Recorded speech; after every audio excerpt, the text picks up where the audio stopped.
मशरिक़ वस्ता से बड़ी खबर है, जहां यमन में हूसी बागियों ने अक़वाम मुत्तहिदा के दफ्तर पर हमला किया है। जी हां, यूएन के दफ्तर पर हमला किया गया है और यह हमला किसी और ने नहीं, हूसियों ने यह हमला किया है। हूसी मुजाहिदीन ने यह हमला किया है और यमन के अंदर दरअसल अक़वाम मुत्तहिदा का जो ऑफिस बना हुआ है, यूएन का जो ऑफिस बना हुआ है, इसी ऑफिस पर यह बड़ा हमला हूसियों के जरिए किया गया है। हालांकि खबर यह है कि तमाम अमला यहां पर महफूज है, लेकिन बड़ी खबर यह है कि अक़वाम मुत्तहिदा, जहां पर सिक्योरिटी बहुत अहम होती है और काफ़ी ज़्यादा सिक्योरिटी यहां पर रखी जाती है और हाई सिक्योरिटी जोन में दरअसल इसके ऑफिसेस बने होते हैं, यहां पर यह हमला किया गया है और हूसियों ने अक़वाम मुत्तहिदा के इस दफ्तर को निशाना बनाया है। यहां पर एक बड़ी तादाद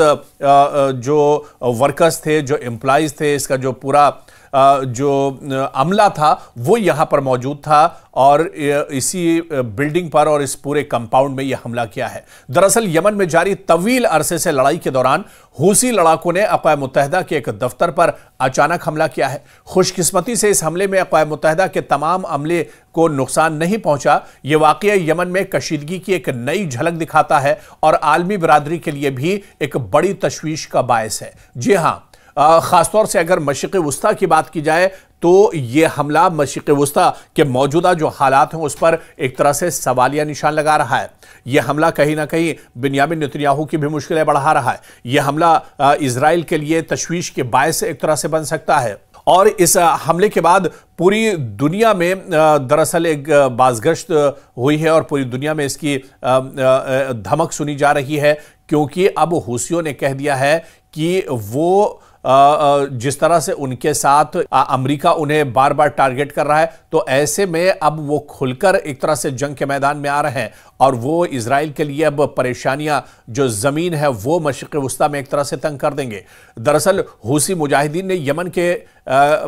शहर में अक़वाम मुत्तहिदा के दफ्तर पर यह अचानक हमला किया है। हमले का मकसद या इसके पीछे जो सियासी या अस्करी वजूहात हैं वो एक तरह से निकल कर सामने आ रही हैं। दरअसल एक तरह से डर बिठाना और हूसियों का यह कहना कि अक़वाम मुत्तहिदा भी कहीं ना कहीं इजराइल के बलबूते ही एक तरह से काम कर रहा है, अमेरिका के इशारे पर काम कर रहा है और इसी वजह से अपनी नाराजगी जाहिर करने के लिए हूसी मुजाहिदीन और लड़ाकों ने यह बड़ा हमला किया है। इस हमले में अक़वाम मुत्तहिदा के अमले की हिफाजत को यकीनी बनाया गया और कोई जानी नुकसान का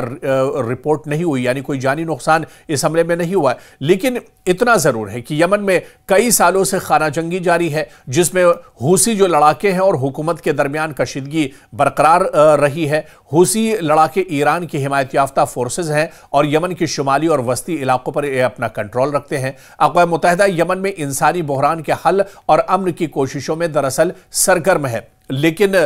इनसे एक तरह से जो हूसी लड़ाके हैं, जो मुजाहिदीन हैं, वो मुत्तफिक नहीं है और हूसियों का यह मानना है कि इजराइल के इशारे पर, अमेरिका के इशारे पर कहीं ना कहीं जो यहाँ की डिटेल्स हैं, जो बातें हैं, वो एक तरह से बाहर ले जाते हैं और अक़वाम मुत्तहिदा का ये जो हमला है कहीं ना कहीं इसकी वजह से काफ़ी ज़्यादा उन्हें परेशानियों का सामना करना पड़ता है और इसी वजह से उन्होंने यह हमला यूएन के दफ्तर पर किया है। और इस हमले के आप देखिए कि मुमकिन असरात क्या हो सकते हैं। दरअसल अक़वाम मुत्तहिदा की सिक्योरिटी और इंसानी इमदाद की सरगर्मियां इससे मुतासिर हो सकती हैं, जो यमन के बहरान के दौरान बहुत अहम है। आलमी बिरादरी में यमन के मसले के हल के लिए मजीद दबाव पैदा हो सकता है कि वहां अमन कायम कैसे किया जाए। अक़वाम मुत्तहिदा का अमला जंग ज़दा इलाकों में काम करने से हिचकिचाहट महसूस कर सकता है, जिससे इमदादी कामों में एक तरह से खलल भी पड़ सकता है। लेकिन दूसरी तरफ हूसी मुजाहिदीन का यह कहना है कि दरअसल ये अक़वाम मुत्तहिदा का जो अमला है, यहाँ की जो जानकारी होती है उस जानकारी को इजराइल, अमेरिका या दूसरी जो हूसी मुखालिफ और यमन मुखालिफ जो ताकतें हैं उनके साथ शेयर करता है। मतलब ये कि जासूसी एक तरह से यह अमला करता है और यहाँ की पूरी जानकारी साझा की जाती है। इसी वजह से हूसी मुजाहिदीन ने यह बड़ा हमला किया और यूएन दफ्तर पर हमला होना, उसके ऑफिस पर हमला होना, मतलब यूरोप के कई ममालिक के ऊपर यह एक तरह से हमला माना जाता है। यह सीधे सीधे अमेरिका पर हमला माना जाएगा, यह सीधे सीधे इजराइल पर एक तरह से हमला माना जाएगा। लेकिन हूसी मुजाहिदीन अब एक तरह से जिस तरह आप देखिए कि हूसियों के जो आर्मी चीफ थे, उनका जिस तरह से एक हमले में इजराइल ने हलाक किया, कहीं ना कहीं उसके बाद से हूसियों में अब नाराजगी काफी ज्यादा है। हूसी अब बिल्कुल सीधे सीधे और खुल्लम खुल्ला एक तरह से इजराइल को चैलेंज कर रहे हैं, आईडीएफ को चैलेंज कर रहे हैं, और बिन्यामिन नेतन्याहू की मुश्किलें इसी वजह से और बढ़ती जा रही हैं, क्योंकि अब हूसियों ने यह ऐलान किया है कि अब वो इजराइल को सीधे सीधे एक तरह से चैलेंज करेंगे। अब वो ढकी छुपी जो लड़ाई, गौरिला लड़ाई जो इससे पहले होती थी, वो उस तरह की अब लड़ाई नहीं करेंगे, और अब वो निकल कर एक तरह से सामने आएंगे, और इजराइल की तबाही अब ज्यादा दूर नहीं है। तो इस तरह का रिएक्शन हूसियों की तरफ से आया है, और इसी बीच ये बड़ा हमला किया गया है यूएन की इमारत पर, जिससे आप देखिए कि अक़वाम मुत्तहिदा और दीगर जो आलमी इदारे हैं इस वाक़े की मजम्मत कर रहे हैं। बैनुल अक़वामी बिरादरी मुमकिना तौर पर हूसी जो लड़ाके हैं इन पर दबाव डाल रही है कि वो इमदादी और अमन की कोशिशों को नुकसान न पहुंचाए, लेकिन हूसी इन्हें इमदादी अमला नहीं बल्कि एक जासूसी अमला इन्हें मानते हैं कि ये हूसियों की जानकारी, यमन की जानकारी, यमन के फौज की जानकारी जो है दरअसल इजराइल और अमेरिका के साथ शेयर करते हैं, और उसके बाद इजराइल एक तरह से टारगेट करता है यमन में, और हूसियों के जो ठिकाने हैं वहां पर टारगेट किया जाता है। आप देखिए कि यमन में जारी जंग के सियासी हल के लिए मजीद कोशिशें की जा रही हैं ताकि ऐसे वाकयात दोबारा ना हो, लेकिन हूसी बागियों का अक़वाम मुत्तहिदा के दफ्तर पर हमला एक परेशान कुन अलामत है जो यमन में जारी बहरान की शिद्दत को जाहिर करता है। ताहम अमले की हिफाजत और आलमी बिरादरी की तरफ से फौरी रद्द-ए-अमल ने इस वाक़े को महदूद करने में मदद दी है। अब यह ज़रूरी है कि तमाम फरीक अमन और इंसानी इमदाद के अमल को महफूज बनाने के लिए मिलकर काम करें। हालांकि हूसियों का यह मानना है कि जब तक इजराइल अपनी रविश से पीछे नहीं हटता है, इजराइल अपने नापाक हरकतों से बाज नहीं आता है, तब तक उनकी जवाबी कार्रवाई जारी रहेगी और वो इसी तरह से कार्रवाई करते रहेंगे।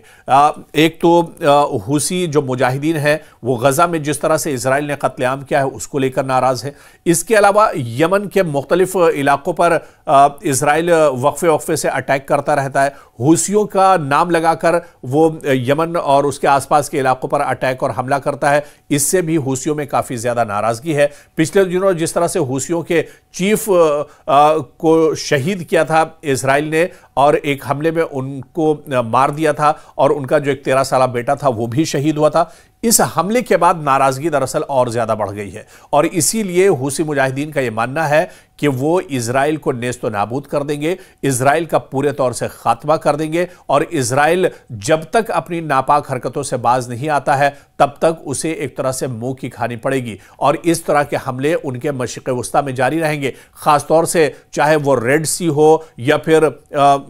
इजराइल के बॉर्डर और सरहद से लगे हुए जो भी इलाके हैं वहां पर वो इस तरह के हमले लगातार करते रहेंगे, यानी इजराइल के लिए मुश्किलें एक तरह से बढ़ाते रहेंगे। और जिस तरह से यूएन के दफ्तर पर हमला हुआ है, अक़वाम मुत्तहिदा के दफ्तर पर यमन में हमला हुआ है, इससे एक सीधा पैगाम यह जाता है, सीधी वार्निंग एक तरह से इजराइल को जाती है कि इजराइल ने अगर अपने हमले नहीं रोके तो इस तरह के मजीद हमले हूसियों की तरफ से मुस्तकबिल में किए जा सकते हैं।